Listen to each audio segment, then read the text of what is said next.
4, 3, 2, 1. Cue music. This is Movies First with Alex First. James Marsh, who was responsible for The Theory of Everything, directs the true story of an amateur sailor who competed in a round-the-world yacht race, hoping to become the quickest person to single-handedly circumnavigate the globe without stopping. The year is 1968, and the man, Donald Crowhurst, played by Colin Firth. With an unfinished boat and his business and home on the line, Crowhurst leaves his wife Claire, Rachel Weisz, and their children behind, hesitantly embarking on an adventure on his boat. Not long after his departure, it becomes apparent to Crowhurst that he's drastically underprepared. His initial progress is slow, so he begins to fabricate his route. His sudden acceleration does not go unnoticed, and he soon emerges as a serious contender in the competition. Crowhurst's business partner, Stanley Best, played by Ken Stott, had reminded him he could pull out at any time, but the consequences to his family from such a decision are unthinkable. Crowhurst has given himself no other choice but to carry on.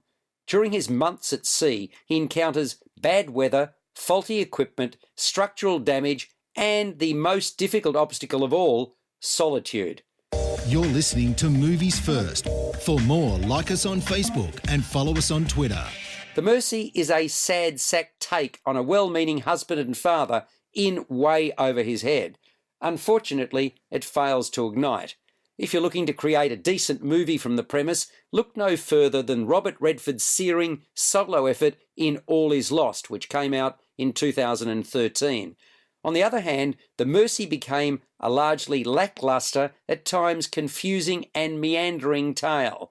I felt Colin Firth struggled with his role and failed to connect with the audience. What was lacking more than anything else was tension. His wife and 3 delightful children were as perfect and as doting as they come. Seemingly flawless. They're way too nice. Nevertheless, I thought the best thing about the movie was Rachel Weisz's performance, even if I would have liked more of her character's character to have been explored. The story unfolds partly via flashbacks, but the whole thing felt like an unfinished patchwork quilt. My criticism then is aimed at the structure of the picture and its execution. Large chunks appear to have been left out, and there are frequently leaps in time.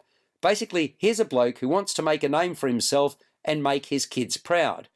He risks everything in search of his dream, and then realises he shouldn't be doing what he's doing because his equipment is flawed. But by then, it's really too late to pull out. And guess what? The inevitable happens. The way the story is told is thin.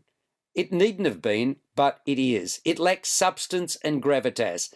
The script needed rewriting and the direction tightened. The Mercy is a dirge, fundamentally dull. It scores a 4 to 4.5 out of 10. You've been listening to Movies First with Alex First. Subscribe to the full podcast at Audioboom, Stitcher and iTunes, or your favourite podcast distributor. This has been another quality podcast production from Bytes.com.